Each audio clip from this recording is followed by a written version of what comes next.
nueva cuenta a todos, a los que están en la parte de afuera. Por favor, los invito a que pasen al salón para seguir con este panel, con estas conferencias en esta 79 Asamblea de la CIP. Para aquellos que tenían la duda de cómo se llevará a cabo la cena y el show de MISC, pues la vestimenta, la verdad, es bastante casual, todos se ven muy bien para que vayan y disfruten junto a nosotros ese fabuloso espectáculo que la verdad no se van a arrepentir. Agradecemos pues a CNN por este coffee break que acabamos de disfrutar y ya es momento de que demos inicio a nuestro último panel en el que se abordará un tema la verdad bastante crucial para los medios de comunicación y para nosotros como periodistas. Invitamos al escenario a los panelistas de medios bajo ataque, protección de datos, fuentes y periodistas. Los invito a pasar al escenario a Vicente Calderón de Tijuana Press Top Con, a Karen Vickers de Open Technology Fund, a Han Albert Hudson de CPJ y a Christina Smith de Freedom Project de La Voz de América. Adelante, sean bienvenidos. Los escuchamos muy atentos. Vicente Calderón es periodista de La Voz de América. Trabajó en medios de Tijuana, San Diego y Los Ángeles. En 2022 fue reconocido como Periodista del Año por el capítulo de San Diego de la Sociedad de Periodistas Profesionales SPJ. Ha experimentado la violencia tanto de organizaciones irregulares como de funcionarios que operan al margen de la ley.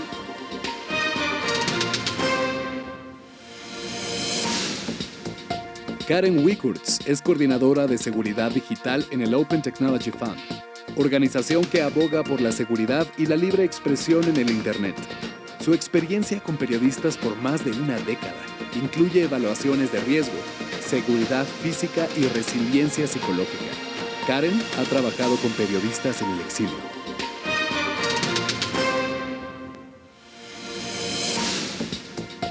Jean Albert Hudson es el representante del Comité para la Protección de los Periodistas, CPJ, en México. Es corresponsal del periódico holandés Trouw y colaborador de Newsweek y RTL News. Ha cubierto la región como corresponsal independiente para medios europeos y estadounidenses.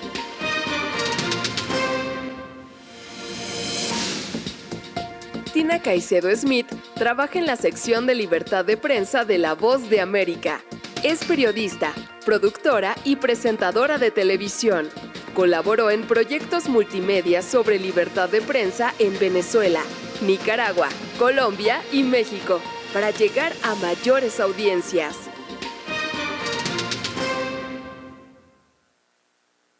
Bueno, muchísimas gracias por la atención y también queremos empezar esta conversación reiterando la alianza que tiene La Voz de América con la CIP por muchos años y sobre todo con la protección física, mental y de seguridad digital con los periodistas que trabajan con La Voz de América.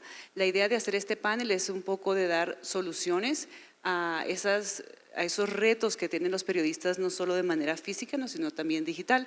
Y bueno, empecemos de una vez con la conversación. Veamos la primera gráfica que tenemos presentada. Bueno, antes de la gráfica queremos mostrarles un video. Veamos el video.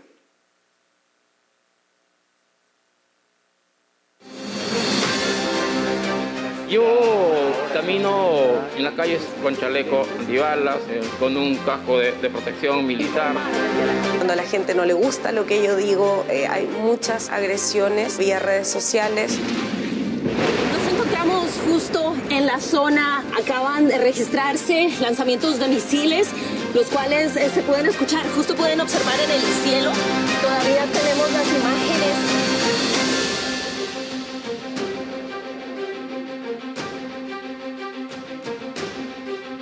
Después de ver este corto video, empecemos de una vez con la conversación. Empecemos con el tema de la seguridad física. En los últimos años sabemos que esto ha empeorado. Podemos hablar inicialmente con Jean Albert y con Vicente. Jean Albert, danos un panorama, un contexto en general desde tu perspectiva como el representante de la CPJ en México sobre cuáles son esos principales ejemplos o riesgos que tienen los periodistas aquí en México. Muchas gracias. a todas y todos por estar aquí. Y bueno, yo creo que en México uno de los problemas principales que tenemos es la impunidad. Y la impunidad que reina en el 95-96% de los casos de agresiones contra periodistas genera un ámbito donde en cualquier lugar en el país una persona que está dispuesto a usar violencia extrema para proteger ciertos intereses y ve a un periodista, una periodista como una amenaza a sus intereses, lo puede hacer con una buena posibilidad de no terminar en algún juicio. Entonces, en una parte obviamente está la delincuencia organizada, que es una de las amenazas principales. Actores políticos, actores del Estado también forman una parte de las amenazas principales, más que nada de ataques no letales. Pero la macrocriminalidad, las redes que existen en muchos lugares en México, también consisten en otros actores muy poderosos. Y para nosotros es muy claro que las y los periodistas que más riesgo corren en México son los que trabajan no en la Ciudad de México, Guadalajara o Monterrey, en las comunidades un poco más pequeñas, que forman parte por lo general de un grupo de periodistas relativamente pequeño, fácilmente identificables. Vicente y yo estamos platicando justo del caso de Margarito Martínez de Tijuana, que es un excelente ejemplo de un perfil de riesgo muy alto. Él fue asesinado porque un grupo delictivo que eran sus vecinos lo identificaban por su trabajo para Z Tijuana. Y es la impunidad que en realidad genera todos esos contextos donde puede pasar, y yo creo que ahí es donde debemos empezar a analizar la problemática. Si vemos en la gráfica que tenemos de seguridad física, en los riesgos están ataques terroristas, crímenes comunes, riesgo de protestas violentas, qué equipo de protección tiene el periodista, ataques verbales, porque también hablamos de que eso impacta en la reportería, arresto por la policía, movilidad, corrupción, contaminación, el clima y el perfil digital. Vicente, tú tienes muchos años cubriendo Tijuana. Tengo muchos años. Muchos años en general, sí, pero no queremos revelar tu edad, te ves muy joven, no te preocupes. ¿Cómo ha sido tu trayectoria y el proceso de ir a cubrir una historia? ¿Cuáles son esas de pronto ideas que tú tienes en tu mente en donde tengo que tener cuidado de que esto puede pasar en una zona como Tijuana, que es frontera? La situación, bueno, antes que nada, muchas gracias a ustedes por estar aquí. Gracias a la BOA y en particular a Sandra Thomas del Servicio Latinoamericano por incluirnos en este panel para tratar de dar una perspectiva local, muy, como decía Jan, distinta a lo que pasa en la Ciudad de México y en otras zonas. En el caso de Tijuana tenemos un escenario distinto a otras comunidades, o era un escenario distinto porque su condición de frontera con California siempre ha traído un problema serio de narcotráfico. La presencia de organizaciones criminales dedicadas al narcotráfico tiene muchos años ahí. Lamentablemente, desde hace mucho tiempo hay violencia contra periodistas, pero se ha estado complicando cada vez más. Y yo creo que Jan tocó un punto muy, muy interesante, que es hacia dónde se va moviendo el riesgo con las amenazas físicas y con el riesgo mayor, que es el atentado contra la vida de los reporteros, y eso tiene mucho que ver con el empoderamiento de las organizaciones criminales que se han ido extendiendo no solamente a otras comunidades en el territorio mexicano, sino a otro tipo de actividades que no solamente que tienen que ver con el narcotráfico. Entonces, este empoderamiento mantiene y hace más difícil lidiar con ese nivel de impunidad del que nos hablaba Jan. Yo trato de ver siempre las cosas positivas. Les voy a decir algo que a lo mejor suena extraño. Este año tenemos una reducción en el número de periodistas asesinados en México. Tenemos entre 6 y 9.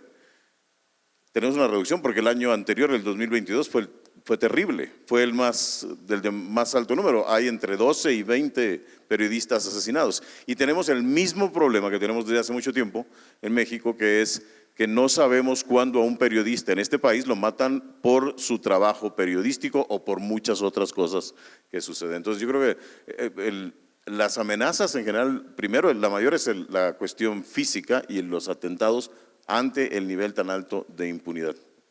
Sí, definitivamente. Jan Albert, cuando somos periodistas normalmente tenemos una reacción, no es una prevención. Dentro de tus conversaciones con los periodistas, en donde existen muchos periodistas independientes aquí en México, existe de pronto esa conversación en las salas de redacción, ya sean grandes, ya sean pequeñas, de qué pasos vamos a tomar para tener cuidado con los periodistas? ¿Se tienen esas conversaciones? Yo creo que es una pregunta muy interesante. La conversación existe, pero más que nada a nivel calle. Porque muchos periodistas de la fuente, de la Nota Roja, de la fuente política, los periodistas que diarios salen a la calle para reportear, están constantemente pensando en cuáles son los riesgos y cómo los pueden mitigar lo más posible. El problema está muchas veces en los ejecutivos de los medios grandes, donde en algún momento la producción de la información empieza a cobrar más relevancia que cuestiones, detalles que tienen que ver con la seguridad a nivel calle. Hemos visto un acercamiento de muchos medios de comunicación grandes en México. Yo también he estado en pláticas con El Universal, con Televisa, con Milenio. O sea, sí hay una conciencia, pero creo que es una cuestión de generar una cultura que reacciona a una situación que es realmente extraordinaria. Entonces, todavía vamos a tener que ver varios años para ver si eso realmente se desarrollará hacia como un plan en cada medio grande de México realmente comprensivo, realmente integral para generar la seguridad, porque las conversaciones no han terminado todavía. Precisamente durante mis entrevistas con reporteros y conversando contigo, Vicente, para el reportero mexicano es normal tener una agresión física. De alguna manera, diciéndolo tristemente, y no mira, ayer estaba hablando con un camarógrafo y me dice, es que a mí me acaban de secuestrar la semana pasada, o hace un año me secuestraron. Entonces, ¿crees tú, Vicente, que nuevamente hace falta esa conversación con las salas de redacciones? Entre el gremio en Tijuana, ¿existe esa conversación? ¿Qué métodos están usando para protegerse los periodistas en Tijuana, por ejemplo?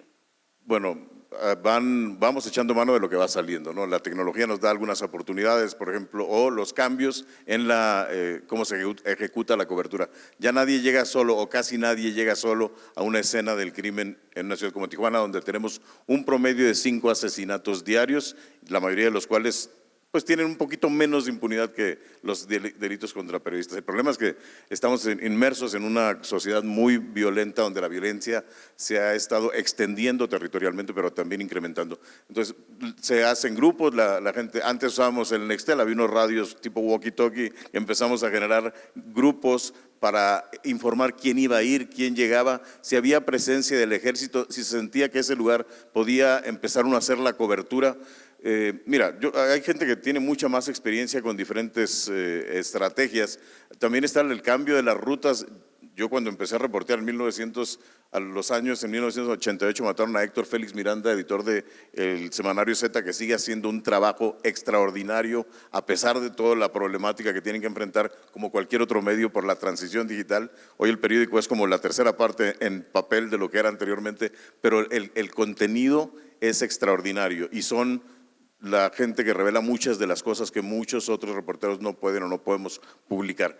Entonces, nos vamos adaptando, pero sí hay, cuando escuchaba a Jan decía, es que este periodo extraordinario se ha ido extendiendo y parece que no tiene cómo detenerse, se va a empeorar. Las elecciones que tendremos en el año que entra pintan un panorama más complicado, porque además ya está comprobado que los grupos criminales en México están incursionando más, digámosle, en el terreno político electoral. Y lo vimos en las elecciones anteriores. Ya no vas a poder, o vas a tener que tener más cuidado de cómo escribir acerca de un candidato, si es que ese candidato está vinculado más claramente con alguna organización criminal, o también para la cobertura, porque a veces en estados como Sinaloa, por ejemplo, han evitado que la ciudadanía llegue a ciertas zonas a emitir su voto. Entonces, uno le va aprendiendo casi como a Dios le va a entender y como… Mira, también tenemos un problema muy serio que tiene que ver con la transición de muchos de los reporteros, de los periodistas que están generando la información original, de grandes empresas a emprendimientos pequeños, por llamarlos con los términos de moda, ¿no? Pero son esfuerzos periodísticos individuales que no les dan ese privilegio de poder discutir en una redacción cómo van a hacer su cobertura. Bueno, ahora nos vamos a pasar a la siguiente gráfica, dispositiva, para hablar un poco de lo que es la seguridad digital. Cuando hablamos de seguridad digital, Karen no me odies, pero siempre digo, tengo que cambiar todas mis claves porque tengo que utilizar 5 o 10 diferentes claves porque tengo que mantener toda mi red de aplicaciones seguro. Entonces siempre piensas como que, ¡ah, qué pereza! Pero bueno, eso es necesario. Los riesgos que tenemos, bueno, es el perfil en las plataformas digitales, contenido en plataformas digitales, comunicación, chats, teléfonos, redes sociales, el respaldo para documentos, la nube, búsqueda en línea, la huella digital, información en dispositivos personales, ingreso de dispositivos móviles y, bueno, hablamos también de la pérdida de Internet. ¿Cuáles son los mayores riesgos digitales para los periodistas hoy en día, Karen? I don't hate you, Christina. I think that's a very valid question, and I think when we think about digital security, we often feel completely overwhelmed because there are so many things that could target us and so many ways in which we could be compromised and so many things that we have to do to make it safe.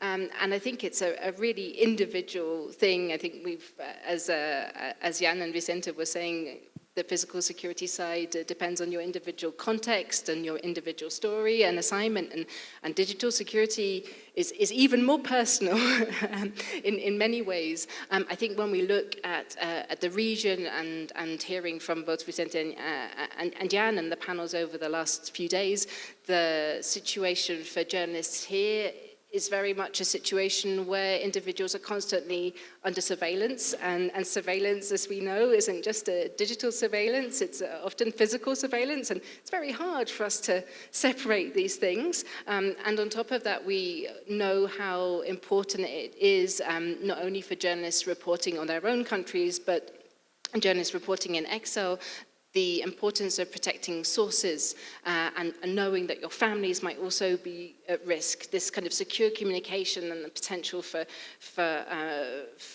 real harm as a result of that. And we've discussed with the session with Joel yesterday about protest security, and the digital elements of that are also really important. But I would like to highlight, I think one of the greatest risks is the impact on our emotional and mental health, and the incredible paranoia that can arise from us experiencing these things and experience them every day, day in, day out.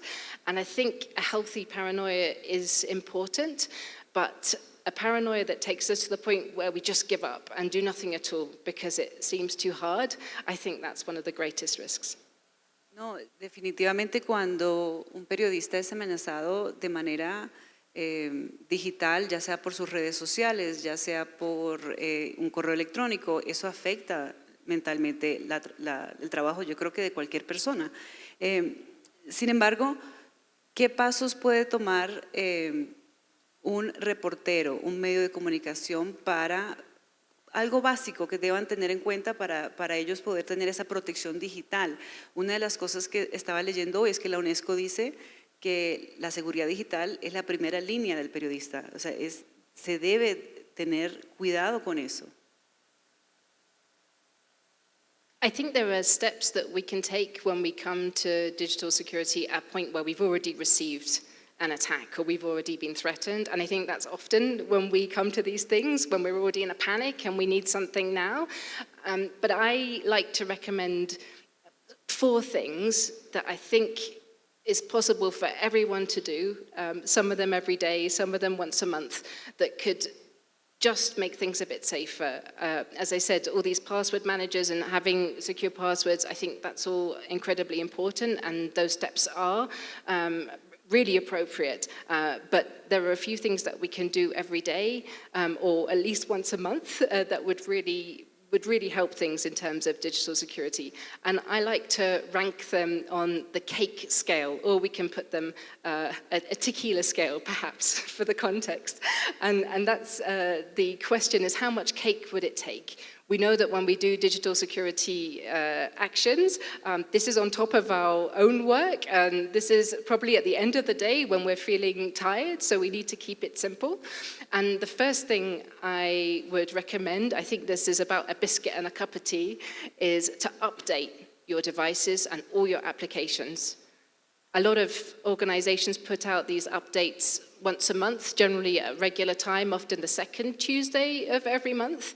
And even if the developers don't say so, often these will have security updates included. And that's just something, just get together with your team or with a buddy, just update your devices and your applications at least once a month, or when when you're installing a new application, that's often a good idea. And the other thing is turn off your phone once a day. Just give yourself a break from all those notifications. Pour yourself a cup of tea and turn your phone off. Our phones store lots of files and folders which are temporary, and by turning our phones off, we give them a chance to clean these.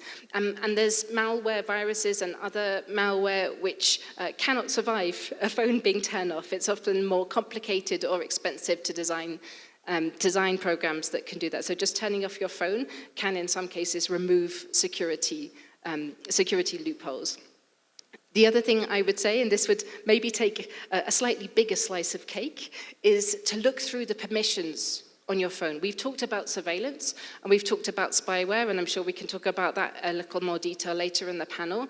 But the reason why applications on our phone can access our microphones and our videos and our locations and our files and folders is because we allow them to do so. And if you go into your phone and you look at your permissions and just take half an hour with that menu and go through and just slide off, off, off, off, off, and turn them on when you need to. That's a really great practice to get into. Every time you download a new app or every time you update your device, just go through the permissions. And the final one, if I was to recommend anything from the big list of everything we know we should do, I would really recommend two-factor authentication through an authentication app. And that just means that if someone does get hold of your passport or is trying to access your account, you know about it and you have that extra layer of protection. And that, I would say, you might need a bit of a spa day or a slightly longer amount of time, a bit of a bigger treat to compensate from the couple of hours it might take to set that up the first time. And I would say for all of these things, it can feel a bit worrying to do them for the first time, especially with the two-factor. So find a buddy, do it together, sit with someone as you do it. But those would be my main recommendations. Gracias, Karen. Definitivamente aprendí que hay que apagar el teléfono una vez al día, no solo para darte un break mental, sino también para que el teléfono tenga un break y se reinicie. Jan Albert, tú registras los casos no solo de amenazas físicas a periodistas, sino también digitales. ¿Existe un aumento de amenaza digital? También organizaciones como Artículo 19 dice que hay ciertas amenazas dirigidas hacia mujeres periodistas un poco más fuertes que hacia los hombres o a esos grupos vulnerables. ¿Existe un aumento, una disminución de estas amenazas? Completamente. Yo creo que lo que siempre tenemos que tomar en cuenta cuando se trata de un grupo vulnerable, o por ejemplo con mujeres periodistas, es que nunca es un solo tipo de violencia. O sea, cuando un periodista es amenazado, es una violencia hacia el ejercicio de la libertad de prensa, pero en el caso de mujeres también es violencia de género. Un tipo de lenguaje que se usa, nosotros hemos notado, por ejemplo, que conforme la conferencia mañanera se iba polarizando más y más a lo largo de los 5 años de gobierno del presidente López Obrador. Periodistas mujeres recibían comentarios, intimidaciones, amenazas mucho más violentas que muchos periodistas hombres que estaban allá. Tan es así que yo tengo el registro de al menos 3 casos de periodistas mujeres que estaban en la mañanera y que en algún momento decidían o cerrar sus cuentas de redes sociales o incluso salir del país un rato para tomar un respiro, porque simplemente la cantidad de comentarios nefastos que incluían algún elemento de violencia de género simplemente era demasiado. Y eso es algo que lamentablemente va en aumento. Lo vemos no solo a nivel federal, lo vemos también a nivel estatal. Varios estados, como por ejemplo el estado de Quintana Roo, el estado de Baja California, donde también lo hemos visto, el exgobernador Bonilla también tenía esa costumbre de hacer comentarios muy despectivos sobre periodistas mujeres. Pero hay otro tema que yo creo que también es muy importante que tenemos que ver en términos de violencia digital, que es la suplantación de identidad de periodistas o la creación, por ejemplo, ahí dice perfil en plataformas digitales. Hemos visto un aumento enorme en el número de páginas falsas en Facebook donde están atribuyendo a periodistas, hombres y mujeres, ciertas informaciones. Y nuevamente tenemos el caso de Margarito Martínez, donde la creación de páginas falsas ha tenido un papel importante en lo que era su asesinato. Un grupo de periodistas de Iguala, donde 15 periodistas creo que se tenían que desplazar y a la fecha no han regresado. También a diario nos mencionan que hay perfiles falsos en Facebook, páginas que fingen ser páginas noticieras y que están difundiendo información tratando de relacionar periodistas al narcotráfico, a ciertas figuras políticas y también, regresando un poco al tema de la violencia de género, mujeres periodistas tratando de relacionarlos con políticos con una relación emocional que en realidad no es real, no existe. Entonces, sí lo vemos, está en aumento porque yo creo que muchos de las personas que se han dado cuenta que la violencia digital tiene un primer efecto paralizante en los periodistas y también muy fácilmente se puede traducir a violencia física. No, y precisamente, Vicente, el año pasado que visité Tijuana, estaba muy reciente el caso de Margarito y de las conversaciones que tuve con los periodistas era esa preocupación del gremio periodístico por la creación de estas páginas web falsas o estas implantaciones, de una manera, el incremento de querer ponerle el nombre a una página de un periodista. ¿Qué está haciendo? Vamos a hablar a nivel local, que ¿se reportan estos casos a la policía? ¿El gremio periodístico pelea para que de pronto, si existe esta suplantación de personas o una amenaza de manera digital a un periodista, existe ese apoyo? Sí, se están organizando más para denunciarlo, pero realmente las autoridades no hacen nada hasta cuando empieza a escalar. El problema también es que esta creación de páginas o de cuentas de redes sociales falsas no son falsas, vienen de organizaciones o de células criminales o de funcionarios y policías corruptos que trabajan con determinado grupo. Nosotros en Tijuana el problema no es que tengamos nada más crimen organizado, tenemos 3 organizaciones criminales que se disputan la plaza y que se cambian uno y otro y entonces ellos mismos se denuncian en las redes sociales y esto hace más problemática la labor de los reporteros. Yo creo que, mira, tengo que corregir algo que dije hace un momento, porque sí, a veces parece que al final de cuentas nos persinamos los que creemos en algo y salimos a reportear, ¿no? Pero la verdad es que sí ha visto un incremento de organizaciones y grupos preocupados por esta condición tan magra que estamos viviendo y cada vez vemos más protocolos de seguridad o tenemos ya en la ley mecanismos de seguridad, de protección, aunque realmente son muy limitados y una gran prueba es que muchos de los reporteros asesinados en México estaban bajo el mecanismo de protección. Y esta parte yo creo que hay que no perderla de vista porque cada vez creo que aquí están colaborando ya para hacer un nuevo manual, una nueva guía para cómo ejercer con menos riesgo, para reducir los riesgos. Y también están esfuerzos que se han hecho de colaboración entre diferentes organizaciones periodísticas como la Alianza de Medios, que le da seguimiento a algunas de las investigaciones en crímenes contra periodistas. Sin embargo, no son suficientes. Tenemos que ir encontrando otras alternativas, porque también el problema es un poquito lo que decía acá hace un momento. Si uno toma las reglas de qué debes hacer para protegerte digitalmente, pero también, y lees los protocolos y te acostumbras un rato, y cuando te pones complaciente otra vez por el mismo trajín del trabajo, es muy fácil brincarte tú solo esos protocolos. Bueno, y ahora viene la pregunta a Karen. ¿Qué puede hacer una organización, un periodista, para poder recordar que debe tener eso en cuenta, tener esos protocolos de seguridad digital? ¿Cada cuánto debe una empresa o una organización o un periodista independiente estar al tanto de sus dispositivos? ¿Dónde guardo mi información? ¿Cómo protejo a mi fuente? ¿Qué pasa en caso de que me roben una computadora o que me quiten un drive? ¿Qué puede hacer de prevención, ya sea una sala de redacción grande, una sala de redacción pequeña o un periodista independiente?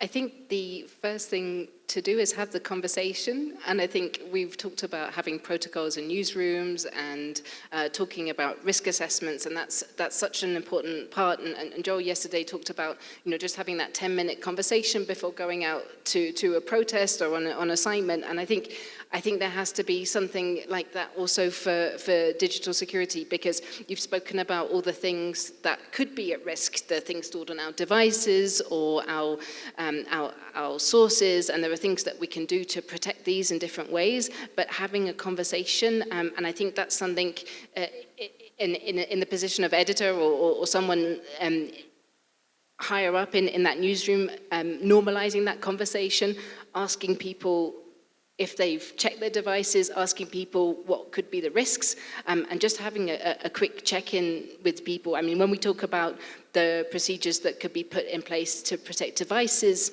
and store documents securely, I think there's obviously good advice around making sure you only keep what you need and regularly deleting things, but our computers have inbuilt encryption and there are programs that can be used to do this.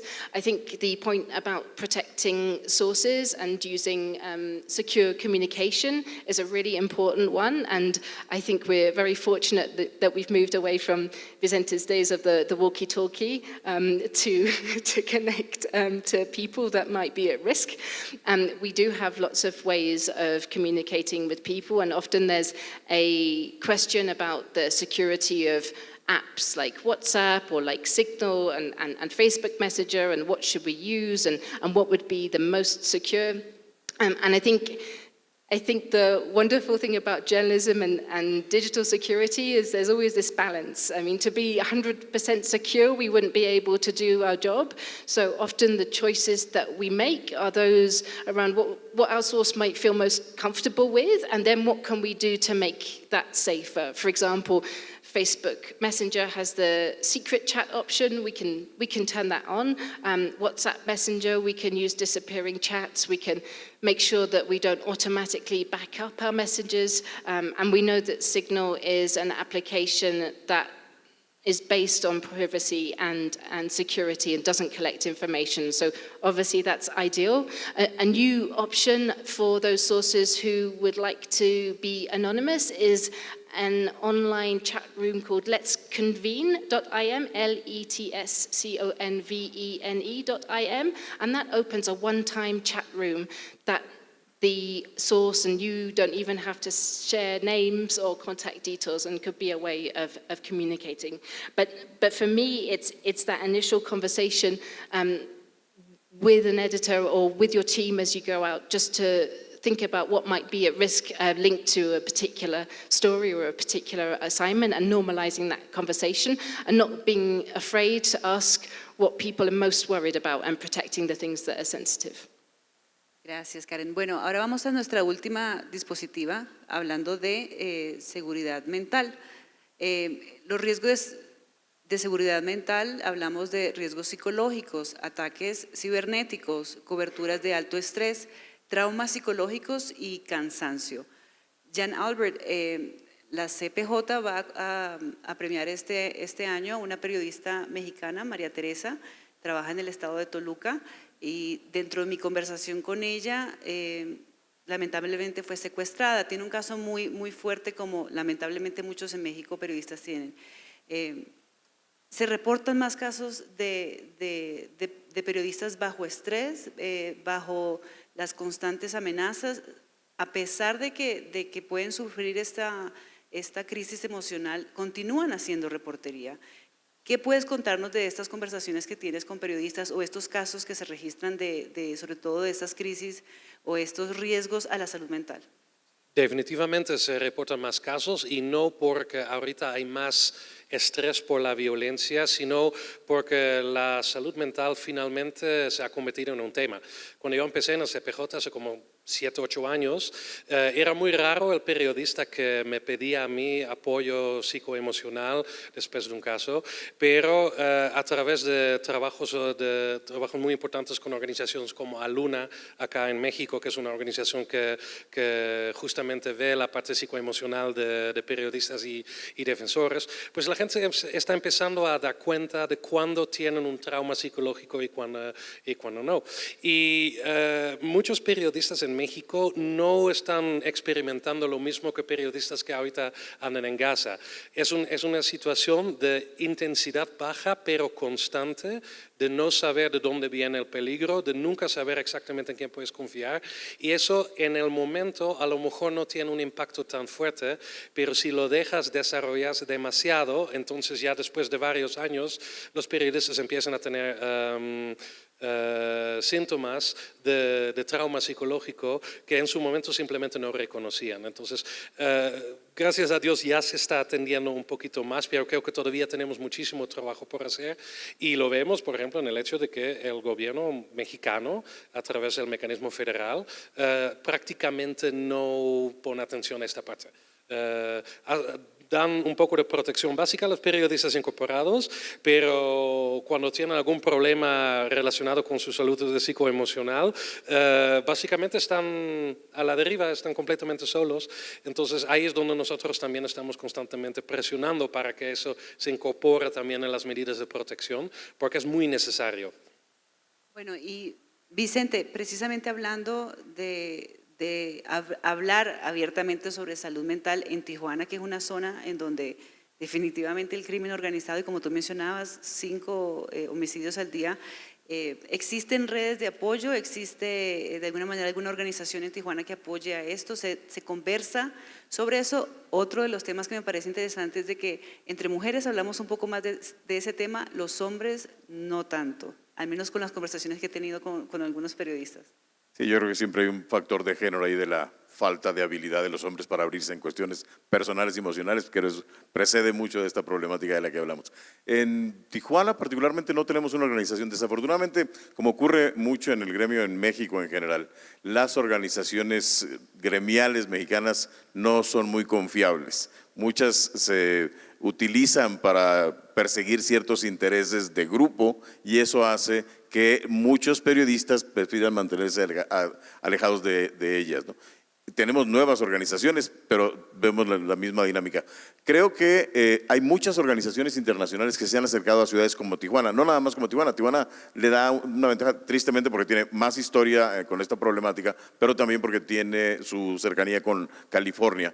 Pero en Ciudad Juárez o en Michoacán creo que también ha habido esfuerzos. Hay una red, por ejemplo, hay una organización de hace 5 años se creó, se llama el Border Hub, de periodismo de investigación, que trabaja con la gente de la frontera norte, que han estado desarrollando incluso protocolos de seguridad, y ese protocolo de seguridad incluye una división de salud mental. Se lo recomiendo, yo sé que hay varios manuales de protección y protocolos, pero pues hay que ir revisándolos para ver qué es lo que se puede adaptar a la parte nuestra, al entorno nuestro. Y una última cosa, hace rato hablábamos de los riesgos o de las amenazas para la prensa en México. Yo creo que tenemos que reconocer que tenemos un serio problema con la piratería del material de los reporteros independientes y con unas condiciones económicas, laborales de verdadera explotación. Yo una vez fui a trabajar para una estación de televisión de una cadena nacional, que no voy a decir el nombre por no ser más impertinente de lo normal, pero cuando recién me dieron mi contrato de prestador de servicios, me dieron a firmar mi renuncia. Porque no quieren, la mayoría de los reporteros hoy en México trabajan como prestadores de servicios, y eso incrementa significativamente su vulnerabilidad. Hablar de redacción, muchos de estos proyectos informativos son cosas de un par de amigos, no tienen ni una redacción físicamente. Y ya por último, también tenemos que ver que las empresas grandes usufructúan el material que producen muchos de estos reporteros, que hacen un gran esfuerzo para generar información en las comunidades, y los medios se ahorran los enviados o los corresponsales, y esto perpetúa la precarización y el riesgo. Y la prueba de que esto es un riesgo es que la gran mayoría de los periodistas asesinados en los últimos 5 años no trabajaban para lo que conocemos en inglés como el legacy media o las grandes empresas periodísticas. Trabajaban para sus propios proyectos, tenían una página de Facebook o tenían un portal o hacían cosas de manera muy independiente. Muchas gracias. Bueno, queremos abrir un ratito para ver si tienen algunas preguntas para que nuestros expertos respondan y así podemos entablar un poquito más de conversación y nos avisan, aquí estamos.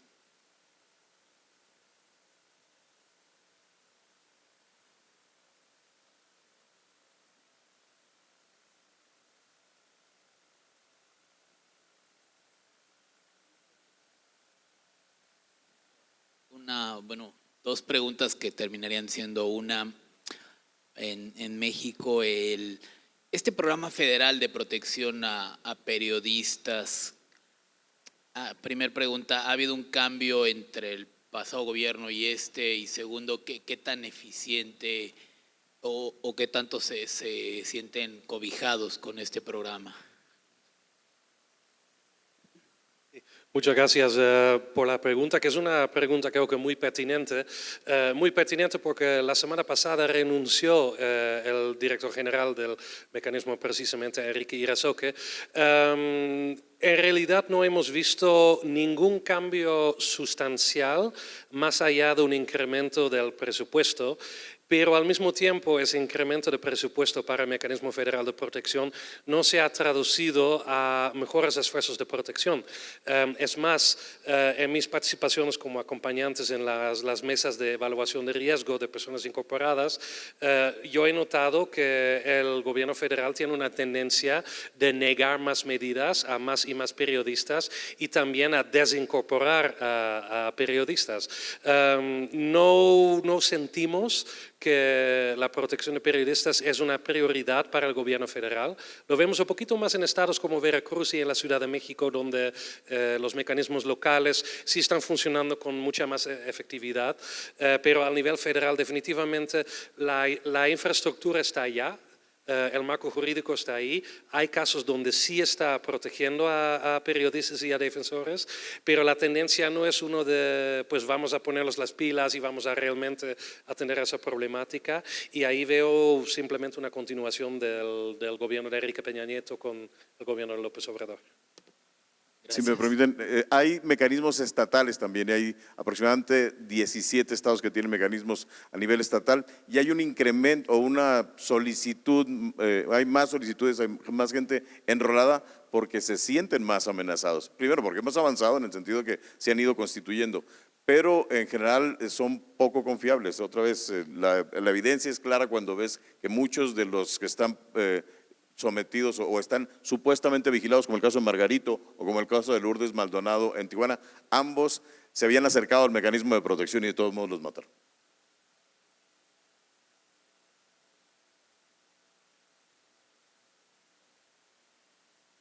Sí, siguiendo con el mismo tema, ¿a qué atribuyen ustedes la falla principal del sistema de protección? ¿A una falta de recursos económicos, a una falta de coordinación entre sistemas estaduales y gobierno federal, a una falta de decisión política? Y agrego una pregunta, según los datos de la CIP, el promedio de los últimos 37 años marca 6 periodistas asesinados por año. En el caso del sexenio de Felipe Calderón fueron 10 por año, y en el actual 11. ¿Creen que es por un aumento de la violencia general en el país y de la delincuencia, la narcocriminalidad? ¿Creen que es por el ambiente, el clima de confrontación que ha instalado el gobierno federal? ¿Hay alguna otra razón que esté explicando este aumento tan significativo de los asesinatos de periodistas? Yo quisiera empezar por la última pregunta. Yo creo que el problema es que esta administración federal ha sido muy laxa en su aplicación de la ley a nivel federal.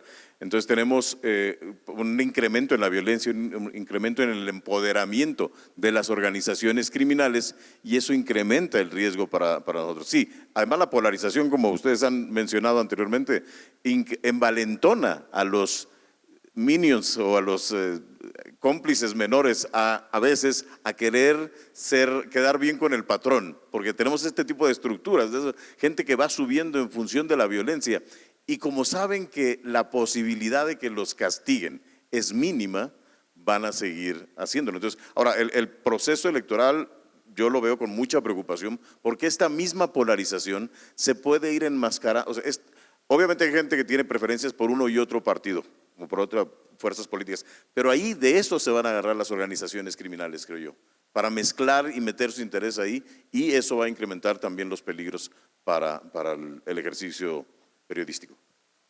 Sí, bueno, en respuesta a la primera pregunta, que creo que es muy pertinente y la principal cuando se trata del mecanismo federal y de instituciones así, yo creo que mucho tiene que ver con los problemas estructurales que tiene la administración pública federal en México. Por ejemplo, el hecho de que la gran mayoría de los funcionarios que trabajan en mecanismos de protección o en oficinas de derechos humanos del gobierno son personas que vienen del servicio profesional de carrera de la Secretaría de Gobernación o alguna otra secretaría. Entonces no tienen la sensibilidad, no tienen la experiencia y tampoco tienen la perspectiva de periodistas o de personas defensoras de derechos humanos. Todo lo que mencionó Karen hace ratito, por ejemplo, todo lo que tiene que ver con nuevas tecnologías, etcétera, se me hace increíble que el mecanismo desde hace varios años no tiene una persona que se dedica exclusivamente a la seguridad digital de las personas incorporadas. Es increíble porque la mayoría de las amenazas que vienen hoy por hoy en la misma institución vienen del ámbito digital. Entonces a mí se me hace increíble que no hay alguien como Karna ya que simplemente puede decir a las personas cada semana vamos a hacer una pequeña evaluación de lo que está pasando. Y tampoco hay una incentiva dentro de la administración pública federal para cambiarlo porque la gran mayoría de los nombramientos en esas instituciones son políticos y no son derechos humanistas. Entonces yo creo que se necesita un cambio de estructura y que se tiene que hacer una situación de excepción para ciertos entes enfocados en derechos humanos para que no se vayan contagiando de los problemas que tienen otras instituciones del gobierno en México.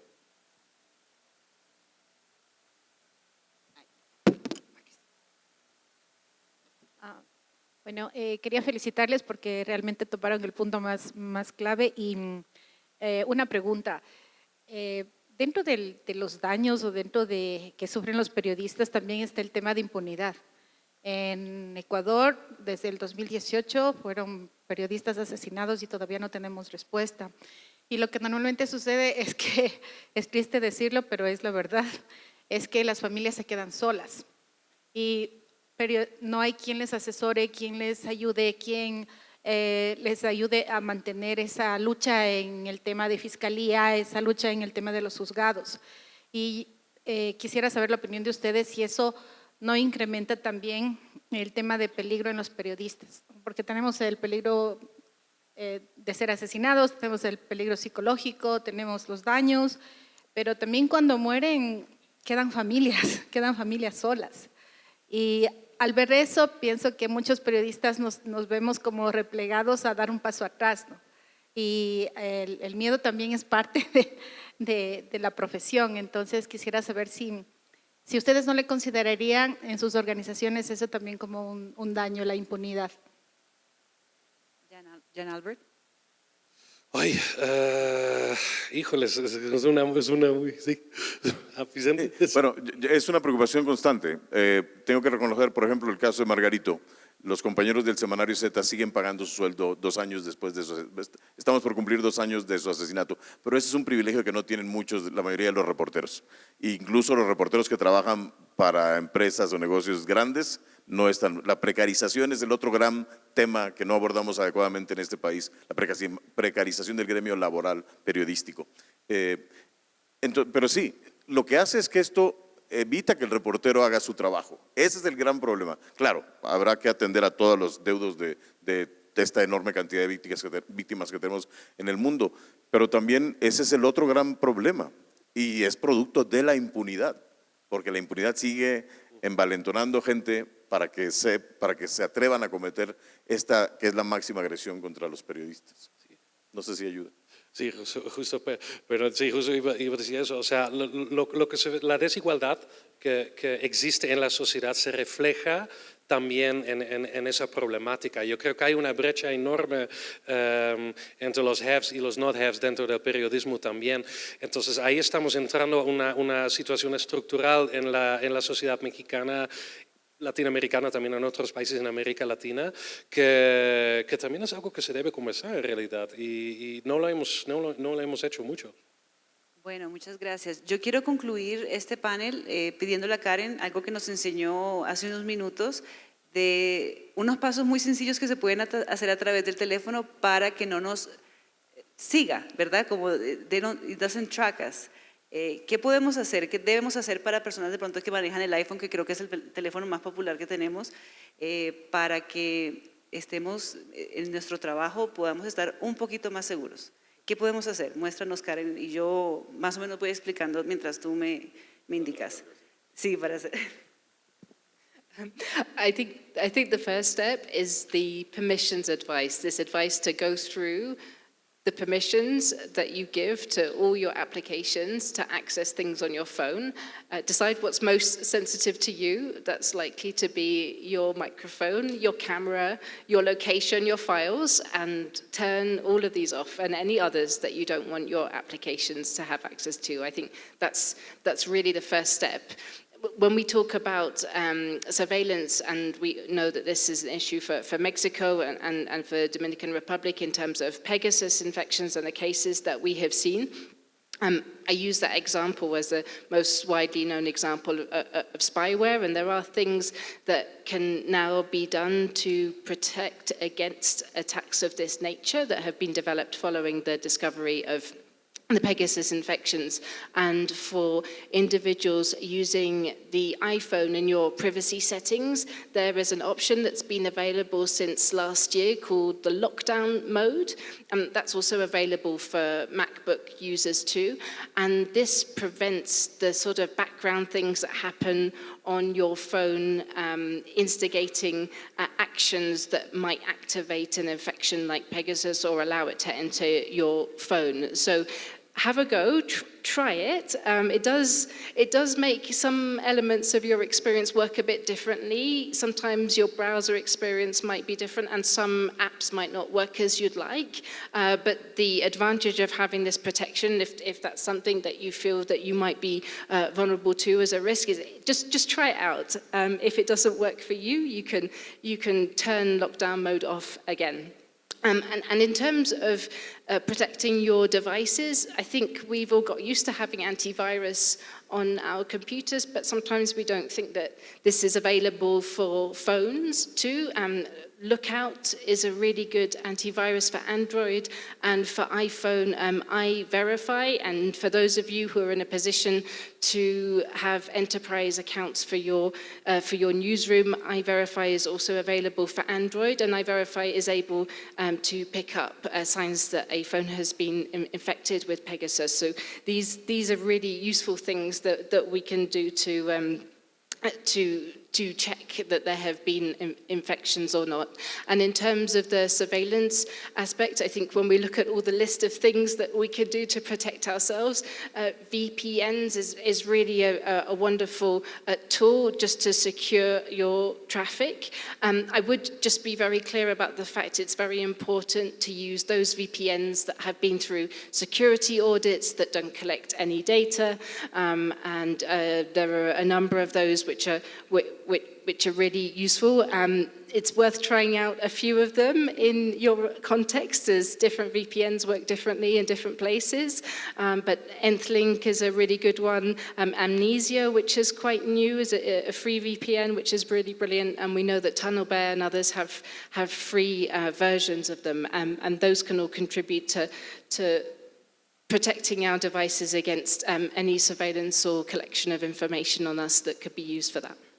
Muchísimas gracias a nuestros panelistas y espero que durante esta conversación al menos estemos un poquito más seguros, hayamos quedado con un poquito de más seguridad para ejercer este trabajo tan importante que es el periodismo. Muchas gracias.